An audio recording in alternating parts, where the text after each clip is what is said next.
LAAWOL KISAL ko LAAWOL peewal e ɓantal. ابن القيم رحمه الله تبارك وتعالى: الرياء والعجب والكبر والفخر والخيلاء والقنوط والقنوط من رحمة الله واليأس من روح الله والأمن من مكر الله والفرح والسرور بأذى المسلمين والشماتة بمصيبتهم ومحبة أن تشيء الفاحشة فيهم وحسدهم على ما آتاهم الله من فضله وتمني زوال ذلك عنهم أشد تحريما من الزنا وشرب الخمر وغيرهما من الكبائر الظاهرة ولا صلاح للقلب ولا للجسد إلا باجتنابها والتوبة منها وإلا فهو قلب فاسد. مدارج السالكين جزء الأول. ورو كرمكو جدد رحمة الله عليه محمد بن أبو بكر رحمه الله مصفو دو جبه جياده جبه جاسره جياده جبه دوade haykede jiyade gebe duade wikkede de tawatare de harmi buri zina de harmi buri yargol bere ide harmi buri konar do morde kabiraji di donc وي الرياء قال رحمه الله الرياء والعجب والكبر كويده كو وادو gol fiyo yimbe be yiwu awadi ma yimbe be andane awadi ettuda fiyo yimbe be andu ko on wadi de do hunde gari ma dum koyde ko hawi tagol wona andirden non famingol buri mun ala wal kibru e mawnintinagol yeso jama on rottagonga yawo yimbe ben wal fakhru e bungugol wal khuyala'u e nyaajagol manto wal qanutu min rahmatillahi e tajagol yurmede Allah den wal ya'su min rawhillahi wal amnu min makrillahi holagol jam fa Allah kama ko Allah subhanahu wa ta'ala yubita ko neddo jam fotodo والفرح والسرور بأذى المسلمين weltorgol wewla sitay julbe ben jebbiri be hebi sonja be hebi tampere be hebi bittere be hebi jasere washamadatu bi musibatihim e kodu woni weltorgol musibaji mabbe din wa mahabbatu an tashi al fahishatu fihim e yidugol de bone sakoto e mabbe boneji mabbe de be wirtoto and be sa de wirtere sakoto yo e mabbe wasaduhum e anyangolbe ala ma atahumullahu e wade ko Allah subhanahu wa ta'ala hokki be fadde morde bural makko kanko Allah subhanahu wa ta'ala yani sufoti ko jawdi o kibe madum ko laamu madum ko teddungal madum ko gikkol ma ko ngari ma ko bibbe ma kala ko woni morde ko kete kon ko tamanni zawal zalika e yelagol dum don iwata e jibbiri ben de be perdata ma nde ɓe ronkata heɓugol teddungal ma nde ɓe ronkata nde ɓe heɓat heɓugol ɓiɓɓe wa gayru dalik ashaddu ɗiɗo piiji ɗi lintuɗen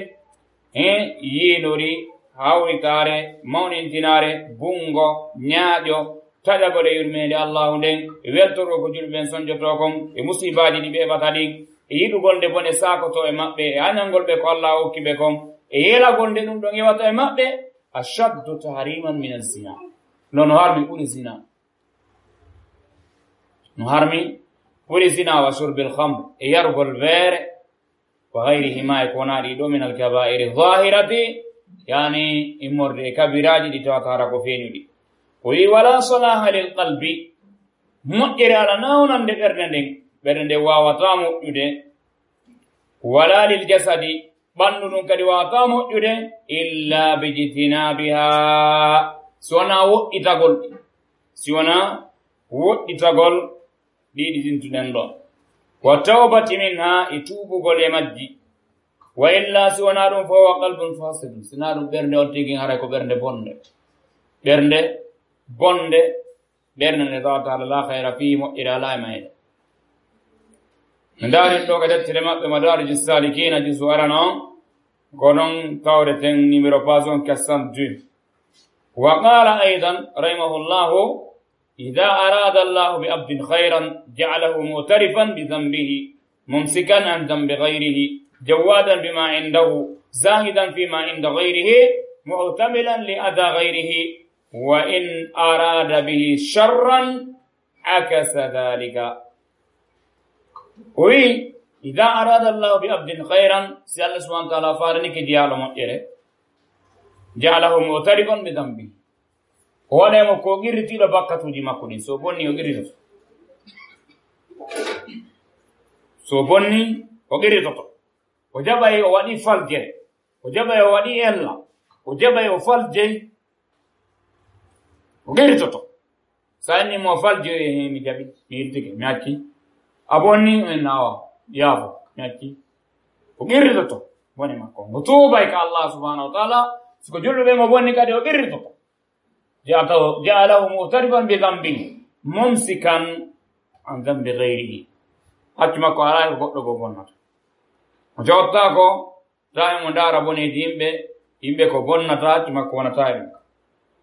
bal hakkille makko kon wonata ko bonedi makko din kanko irritodi harana wonu mo yejjiti ko makko kon mo andi fi ko wobbe ko diri jawadan bima indahu onay dokko on tane don guddo baldeza karbo ko be al-sunna ben no fotti wonde mabbe yal neddo moddiro tay ko guddo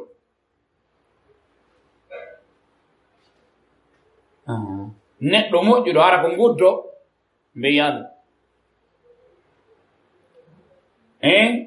oyi jawadan bima indahu o onay dokko onay okko zahidan fi ma inda ghairihi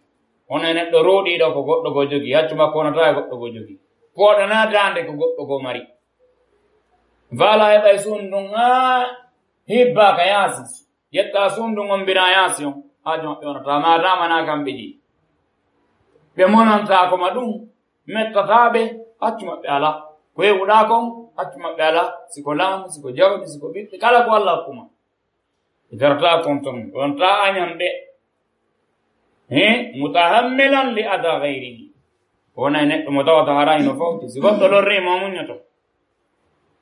goddo lorrimo goddo tampinimo goddo wolimo goddo piimo ma pianimo goddo nyamimo jawdi goddo tam wadimo goddo munyoto ona netto munyoto mutahammilan li adha ghayrihi wa in arada bi sharran sofana bikama bone akasa dhalika ko dum do wayltata ndo o wayltata go o girtata ko bone fewmo wadi ne budon pusude ko jabata o bonni dum hebata ko hondu ko man di jogitata ko bakkato goddo ko kanko haqqille makko den goddo go bonata tuwon tati ko jogi ko ngokkata goddo o yata hay o yani sakko nandita hin ona kadi muhimmani ko goddo go jogi kala goddo jogi mo faala kala goddo jogi mo faala si goddo wari mo ko buri fandude tay ko kanko burata yottagol waccata kala goddo wari mo waccata ya fotako minete accata ya fotako non o innete accata ya fotako hada huwa Allah subhanahu wa ta'ala dan den joga ko skadi do jikkuji se dardo ga deftere mabbe kambe ibn Qayyim al-Jawzi